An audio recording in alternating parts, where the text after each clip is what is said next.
English से related सभी जानकारियों के लिए चैनल को सब्सक्राइब करें और बेल आइकन को भी क्लिक करें फॉर मोर इन्फॉर्मेशन। हेलो दोस्तों, आप सभी का इस वीडियो में बहुत ज़्यादा स्वागत है। होप आपको ये वीडियो अच्छी लगे कि इस वीडियो में जो बात करेंगे क्लास 9th के यूपी बोर्ड के क्लास 9th के इंग्लिश प्रोस के BF सेक्शन के लेसन 3rd का पार्ट 1 और लेसन क्या नाम है, द लिटिल गर्ल। ठीक है, तो द लिटिल गर्ल के बारे में हम पढ़ेंगे और सबसे पहले उसके वर्ड मीनिंग देखेंगे, फिर उसका एक्सप्लेनेशन।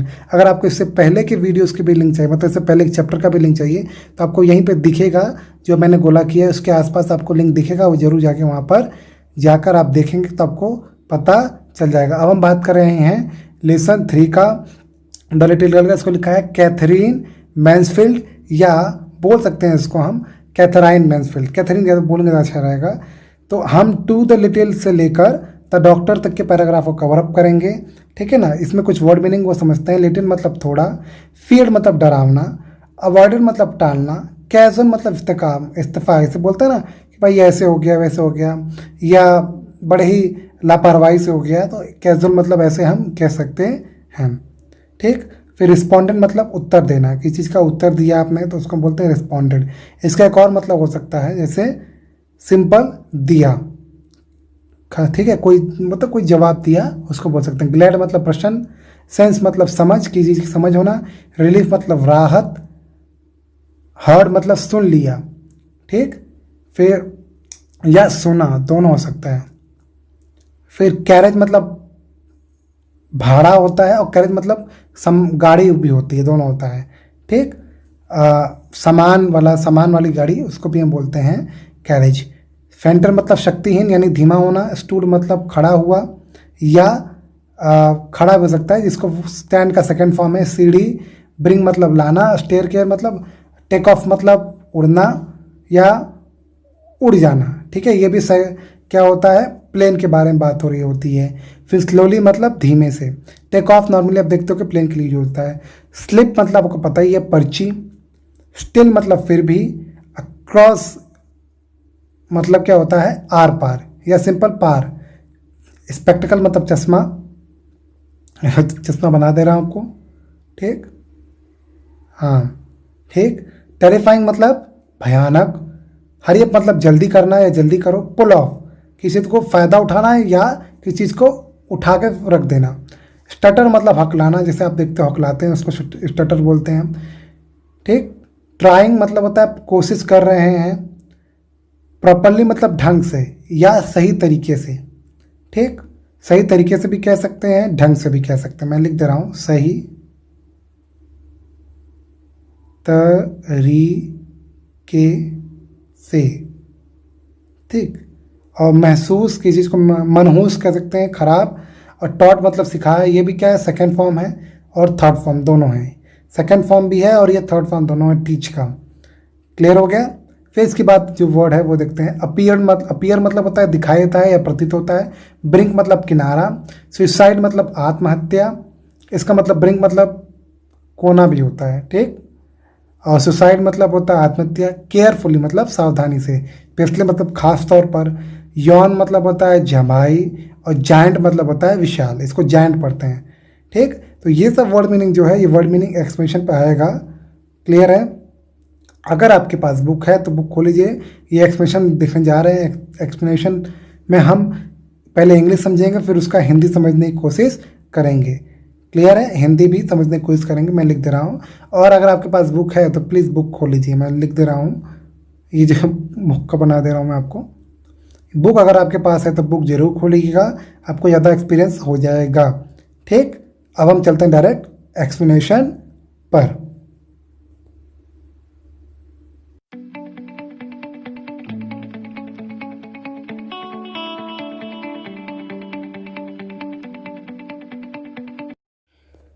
तो दोस्तों, ये है 3rd चैप्टर क्लास 9th का, जो आपका नया सिलेबस है उसके हिसाब से, द लिटिल गर्ल। इसको लिखा है कैथरीन या कैथराइन मैन्सफील्ड।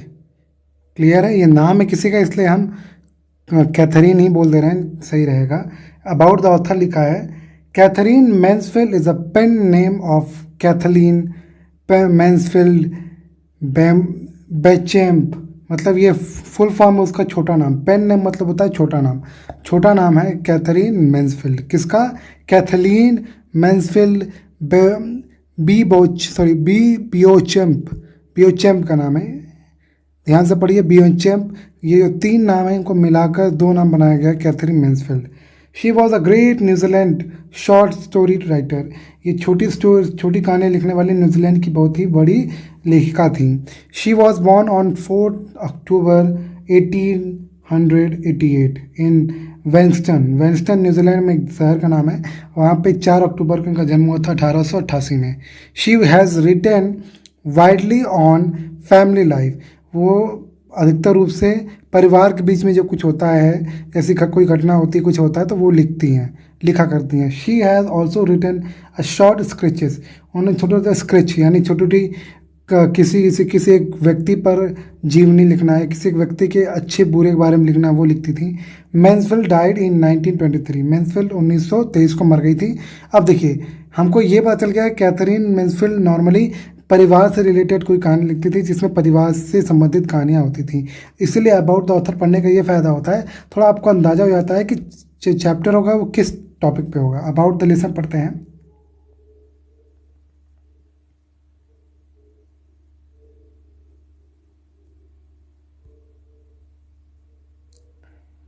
क्या लिखा है? A child may get frightened of their parent. एक बच्चा अपने पेरेंट यानी अपने पिता से या माता से, देखो जब पेरेंट सिंगुलर हो जाए तो या तो वो सिंगुलर मतलब वो किसी माता या पिता किसी एक की बात होती है। जब पेरेंट्स लिख जाए यानी कि वो दोनों की बात हो रही है। ठीक, तो जो कोई भी माता या पिता है उनसे डर सकता है कोई बच्चा, specially when the parent is rude. खासकर तब जब कोई माता या पिता कोई एक रूड हो, है ना, मतलब कि ज़्यादा कठोर हो, एंड हार्श, और बहुत ज़्यादा वो कठोर।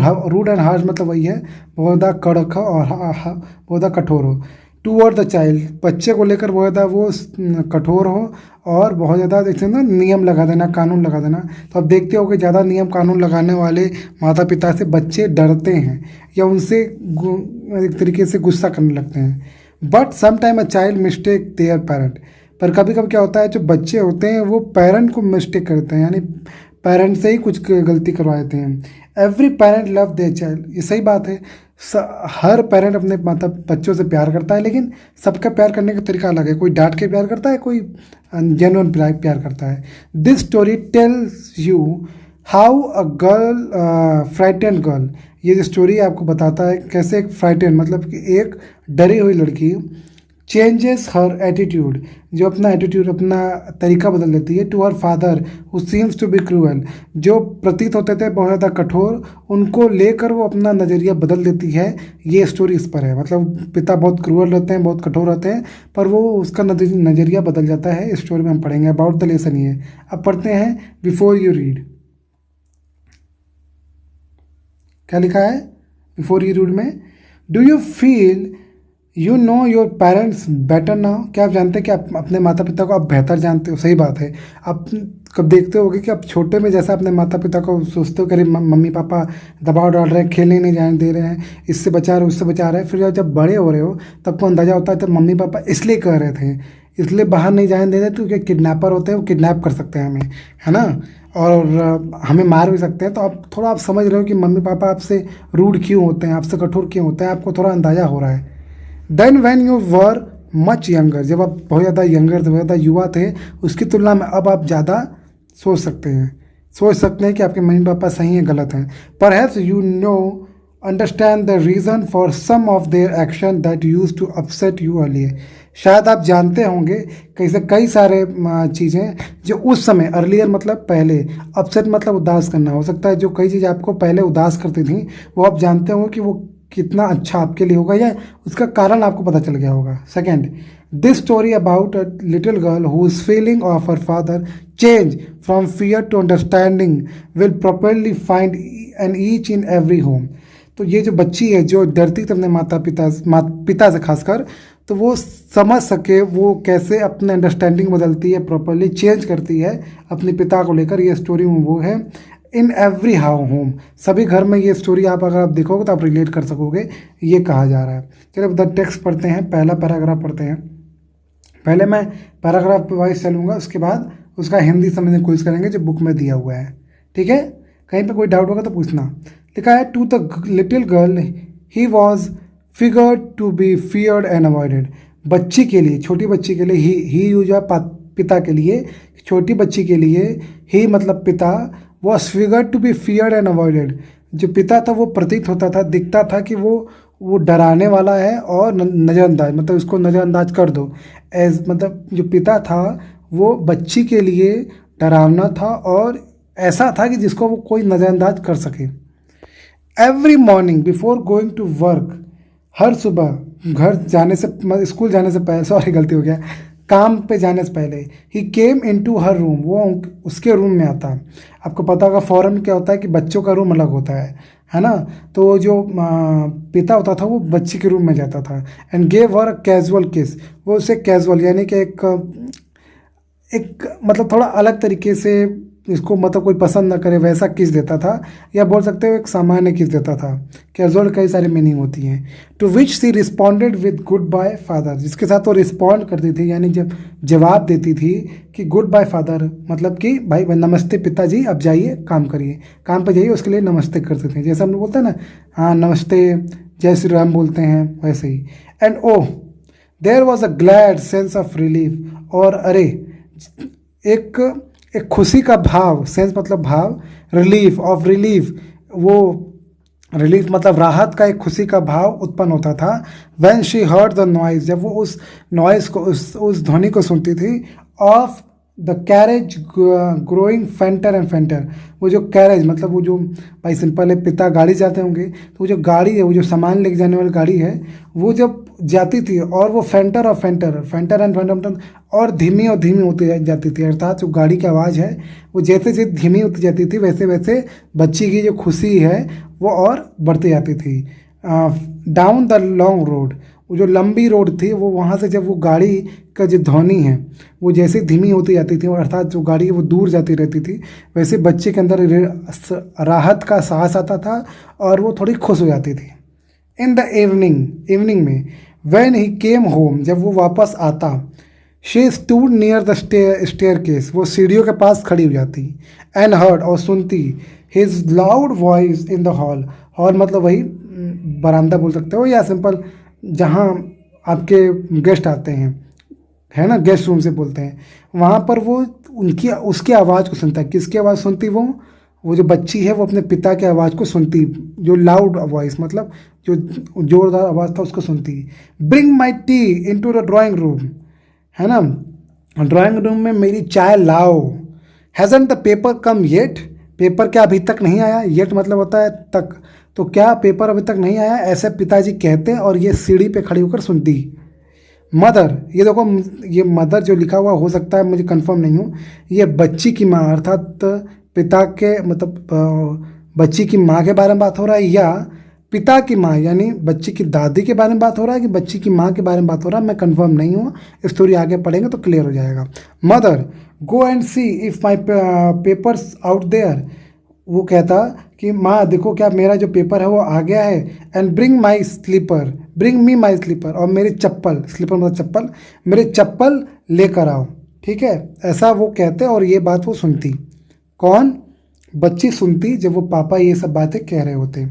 ठीक, मैं फिर से बता रहा हूँ, मम्मी जो मदर लिखा मैं क्लियर नहीं हूँ कि मदर बच्ची की माँ के लिए आया है कि बच्ची की दादी के लिए आया है। ठीक है, मैं कंफर्म नहीं हूँ। हिंदी अनुवाद, उस छोटी बच्ची के लिए वह डरावने व उपेक्षा करने वाले व्यक्ति थे। हर सुबह काम पर जाने से पूर्व वह अपने कमरे में आते और उसे लापरवाह सा चुंबन देते। वही कैजुअल मतलब लापरवाही करना, जिसके जवाब में वह पिताजी नमस्ते कह देती। वह मतलब वो लड़की है, वह पिताजी को नमस्ते कह के कह देती कि भाई नमस्ते, अब जाइए। और अरे इसमें संतोष का संताप भाव होता था जब वो गाड़ी की आवाज़ को लंबी सड़क पर धीमा और धीमा होते सुनती थी। मतलब जब गाड़ी की आवाज़ जब जैसे धीमी होती रहती थी, वो और प्रसन्न होती रहती थी राहत के साथ। फिर लिखा है, शाम को जब वे घर आते, हो सकता है वो क्लीन ना दिख रहा हो तो प्लीज़ बुक खोल लीजिएगा। शाम को जब वो घर नहीं आते थे, जब सॉरी गलती हो गया, शाम को जब वो घर आते थे तो वह सीढ़ियों के पास खड़ी रहती और हॉल में उसकी तेज आवाज़ को सुनती। किसके? पिता के तेज आवाज़ सुनती। ड्राइंग रूम में मेरा चाय लाओ, क्या अभी तक समाचार पत्र नहीं आया? आपको पता होगा कि ब्रिटेन में या मतलब जहाँ की ये स्टोरी है, शहरों में खासकर बड़े शहरों में शाम को भी न्यूज़पेपर आता था और सुबह भी। तो वही लिखा, क्या अभी तक न्यूज़पेपर नहीं आया? माँ जाओ और देखो क्या मेरा समाज पत्र बाहर पड़ा है, यानी कि देख तो कि न्यूज़पेपर वाला बाहर फेंक देता है, तो वही बोल रहा है क्या वहाँ देखो बाहर समाचार पत्र पड़ा है और मेरे जूते लेकर आओ, है ना। यहाँ स्लीपर मतलब चप्पल होता है, यहाँ जूता लिख दिया है, तो वो अलग बात है। चलिए अब देखते हैं आगे।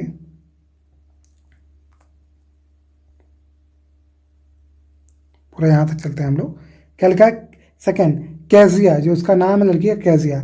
Mother would call to her, माँ उसे बुलाती। Kezia, if you are a good girl, अगर तुम अच्छी लड़की हो, यू कैन कम डाउन, तुम नीचे आ सकते हो, यानी सीढ़ियों से तुम नीचे आ सकती हो। And take off father's boot, और पिताजी का जो बूट है मतलब पिताजी का जूता है उसको उतार सकती हो। अगर तुम अच्छी लड़की हो तो तुम ये कर सकती हो, क्या? पिताजी का जूता निकाल सकती हो। सोचो, अभी आपको बुरा लग रहा होगा कि भाई ये कौन तरीका है, एक छोटी बच्ची अपने पिता का जूता निकालेगी। Slowly the girl would slip down the stair, धीरे धीरे जो बच्ची है वो स्लीप डाउन मतलब धीरे धीरे नीचे आती स्टेयर से, सीढ़ियों से। मोर slowly still across the hall, ठीक है, और धीरे धीरे वो उस हॉल को क्रॉस करती मतलब उस हॉल को पार करती। And push upon the drawing room door, और वो हॉल को पार करते हुए ड्राइंग रूम की ओर, ड्राइंग रूम का जो दरवाज़ा था उसको वो पुश करती, ढकेलती। अर्थात गेस करो कि आंगन है, आंगन के बाद एक कमरा है, कमरे में पिताजी हैं, आप सीढ़ी उतर रहे हो, आंगन की तरफ जा रहे हो, आंगन से फिर उस कमरे में जा रहे हो जहाँ पे पापा हैं, और आप उस कमरे का दरवाज़ा खोल रहे हो। वही सीन है कि वो पुश करके खोलती। By that time he had his spectacled on, उस समय तो उस पिताजी होते थे उनको अपना चश्मा चढ़ा लेते थे मतलब पहन लेते थे, स्पेक्टिकल और चश्मा। And look at her over them in a way, वो उसको इस तरीके से देखती मतलब उस बच्ची को, उस लड़की को इस तरीके से देखते, वो that was terrifying to the little girl, जो उस बच्ची को डरावना भाव देते मतलब जिस तरीके से ना गुस्से में देखना वैसे वो उसको देखते ताकि वो बच्ची जो थी वो डर जाती थी उस भाव को देखकर। फिर समझा रहा हूँ, लिखा है by that time he had spectacled on, जब वो दरवाज़ा खोल रही होती थी तब तक वो अपना चश्मा पहन चुके होते थे। एंड लुक्ड एट हर, और उसे देखते थे। ओवर देम इन अ वे, इस तरीके से देखते थे दैट की that was a terrifying to the little girl, कि वो उस बच्ची को, छोटी बच्ची को डरावना प्रतीत होता था। वेल केजिया हरी अप, अच्छा केजिया लिखा है, केजिया हरी अप, जल्दी करो। पुल ऑफ दीज बूट्स, इन जूतों को जल्दी उतारो। एंड टेक देम आउटसाइड, और इसे बाहर निकालो, मतलब सिंपल है, जूता उतार के बाहर रखते हो तो जूता उतारो, इसे बाहर रखो। Have you been a good girl today, क्या तुम आज अच्छी लड़की बन के रही हो, मतलब पिता पूछ रहा है क्या तुम एक अच्छी लड़की हो, अगर अच्छी लड़की हो तो तुम ये भाई ये काम करोगी, जूता उतारोगी, ऐसा पिता कहते थे। तो ये लड़की वो कहती थी आई डोंट नो फादर, ये हकला कर बोल रही है, आई डोंट नो फादर, मैं नहीं जानती पिताजी, हकला कर। यू डोंट नो, क्या तुम नहीं जानती, ऐसे पिता भी हकला कर बोलते। इफ़ यू स्टटर, स्टटर मतलब ये होता है हकलाना, if you stutter like that mother, अगर तुम इसी तरीके से हकलाओगी, mother will have to take you to the doctor. Have to का यूज करते हैं जब कोई काम आपको करना पड़े, तो वही लिखा है mother will have to, mother को, माँ को करना पड़ेगा। Take you to the doctor, तुम्हें डॉक्टर के पास ले जाना पड़ेगा, मतलब सिंपल है, अगर तुम इस तरीके से हकलाओगी तो माँ को तुम्हें डॉक्टर के पास ले जाना पड़ेगा। किस लिए? हकलाने की बीमारी से दूर करने के लिए। हिंदी अनुवाद लिखा है, केजिया माँ उसे पुकारती थी। मैं फिर से बता रहा हूँ, माँ क्लियर नहीं है, हो सकता है माँ केजिया की माँ हो या जो माँ है वो दादी माँ हो केजिया की। अगर तुम अच्छी लड़की हो तो नीचे आओ और अपने पिताजी के जूते उतारो। धीरे धीरे लड़की सीढ़ियों से नीचे उतरती और अधिक धीमे धीमे हॉल हॉल के पार जाती और धकेल कर ड्राइंग रूम के दरवाजा खोल देती। उस समय तक वे अपना चश्मा चढ़ा लेते और उसके ऊपर से इस तरह देखते जो कि उस छोटी लड़की को डराने वाला होता। अच्छा केजिया, जल्दी करो और इन जूतों को उतारो और बाहर ले जाओ। क्या आज तुम अच्छी लड़की की तरह हो रही हो? ये पूछ रहे हैं भाई, तुम दिन भर में तुमने जो काम किया अच्छा किया है? लड़की जवाब देती है, मुझे नहीं पता पिताजी, है ना। तो पिताजी, जब पिताजी बोल रहे हैं तुम्हें नहीं पता, हकला कर पिताजी बोल रहे हैं तुम्हें नहीं पता, अगर तुम ऐसे ही हकलाती रही तो माँ को तुम्हें डॉक्टर के पास ले जाना पड़ेगा। यहाँ ध्यान दीजिएगा, यहाँ जो दैट यूज हुआ है, ये दैट यूज हुआ है, समझिए। If you shutter like that, अगर तुम उस तरह, यानी दैट यूज का मतलब, यहाँ दैट का मतलब है उस तरह, ठीक है। चलते हैं आगे, last paragraph.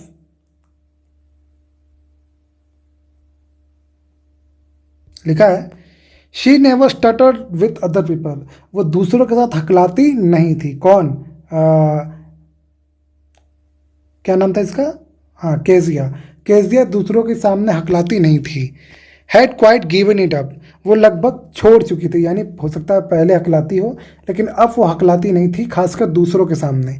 But only with father, पर वो पिता के सामने हकलाती थी। बिकॉज, क्योंकि then she was trying so hard to say that the word properly, क्योंकि वो प्रयास करती थी कि वो जो शब्द है वो सही तरीके से बोल ले।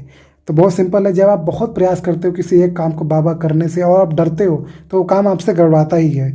ठीक वैसे ही जो पिता के सामने वो सोचती थी कि भाई एकदम सही सही बोलूँ, प्रॉपर बोलूँ, तो वो हकलाने लगती थी।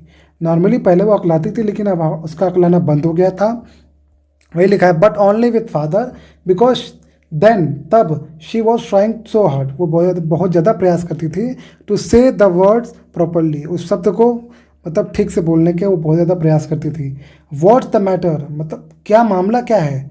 What are you looking so rest about, मतलब वो पिता पूछ रहे हैं मामला क्या है, तुम इतना ज़्यादा रेस्ट अबाउट मतलब इतना ज़्यादा परेशान क्यों हो, इतना ज़्यादा दुखी क्यों हो, कन्फ्यूज़ क्यों हो। रेस्ट अबाउट ही मतलब होता है वो ज़्यादा परेशान होना, बड़ा ख़राब लगना, इसका मतलब होता है। तो what are you looking so, तुम क्या देख रही हो, रेस्ट अबाउट मतलब तुम ऐसा क्यों प्रतीत हो रही हो, तुम ऐसा क्यों लग रही हो भाई कि तुम बहुत परेशान हो। Mother, I wish you taught this child not to appear on the brink of suicide, ठीक है। मतलब ये पिता बोल रहे हैं कि माँ, आई विश यू, मैं आशा करता हूँ या मैं प्रार्थना, एक तरीके से मैं इच्छा करता हूँ, यू टॉट, मैं इच्छा करता हूँ कि तुम इसे बता सको, this child not to appear on the brink of suicide, मतलब जिस तरह वो व्यवहार कर रही थी, जिस तरह उसका चेहरा था, तो पिता ये बोल रहे हैं कि भाई ये तो मरने जैसा चेहरा है। तो बोल रहे हैं पिता, माँ मैं आशा करता हूँ कि भाई तुमने इसे बताया होगा कि मरने जैसा शकल या मरने जैसा व्यवहार मत करो या मरने जैसा प्रतीक मत बनो, ठीक। Here Kezia, carry my tea cup back to the table carefully, फिर वो कहते हैं पिताजी, यहाँ Kezia, carry my tea cup, मेरे चाय के कप को, यानी चाय के कप को ले लो, back to the table carefully, table पे इसको बड़े ही सावधानी से रखो। आगे लिखा है, ही वॉज सो बिग, है ना, आगे लिखा हुआ है वो बच्ची के हिसाब से, ही वॉज सो बिग, वो बहुत बड़े थे। कौन? पिता जो थे वो बहुत बड़े थे। His hand and his neck, जो उनका हाथ था और उनका गला था वो बहुत ज़्यादा बड़ा था। स्पेशली हिज माउथ, खासकर उनका मुंह।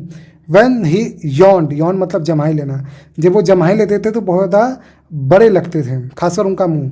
थिंकिंग अबाउट हिम अलोन, वो अकेले उनके बारे में जब वो सोचती थी, was like thinking about a giant, जब भी वो उनके बारे में अकेले सोचती थी तो वो सोचती थी कि वो कोई जायंट, कोई बहुत बड़ा दानव, बहुत बड़ा इंसान है, बहुत बड़ा, ठीक है। मैं फिर समझा दे रहा हूँ, हो सकता है आपको ना समझ में आया हो। व्हाट्स द मैटर, मामला क्या है? पिताजी कहते थे, what are you looking so rest about, तुम इतना ज़्यादा डरावनी, इतना ज़्यादा डरी हुई क्यों हो। Mother, I wish you taught this child not to appear on the brink of suicide here, ठीक है।